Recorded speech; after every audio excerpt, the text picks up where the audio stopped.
મોરબીની મચ્છુ હોનારતની 46મી વર્ષી છે, ત્યારે હોનારતના શ્રદ્ધેય આત્માઓને દિવ્યાંજલિ આપવામાં આવી હતી. મહાનગરપાલિકા દ્વારા નગર દરવાજા ચોકમાં 21 સાયરનની સલામી પણ આપવામાં આવી હતી. આ તકે માજી મંત્રી ભૂપેન્દ્રસિંહ ચુડાસમા, માજી મંત્રી બ્રિજેશભાઈ મિર્જા, ધારાસભ્ય કાંતિભાઈ અમૃતિયા, ધારાસભ્ય દુર્લભજીભાઈ દેથરિયા સહિતના મહાનુભાવો ઉપસ્થિત રહ્યા હતા.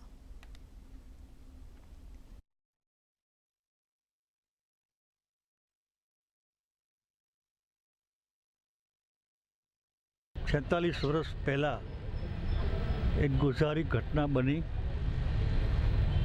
એ નિમિત્તે આજે હું જોગાનો જોગ છું અહીંયા, એટલે આ કાર્યક્રમમાં ભાગ લેવા માટે આવ્યો છું.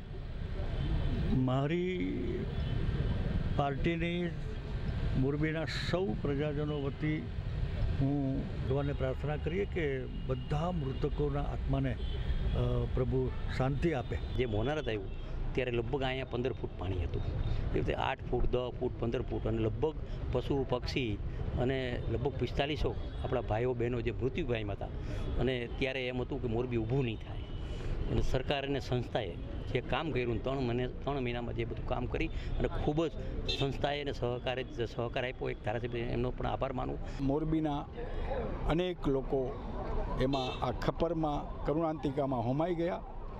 એમના દિવ્ય આત્માની શાંતિ માટે પ્રાર્થના કરવા માટે આજે મોરબી મહાનગરપાલિકાએ જે દર વર્ષ મૌન રેલી યોજે છે અને અહીં દિવંગત આત્માની ખાંભીઓને પુષ્પાંજલિ અર્પણ કરી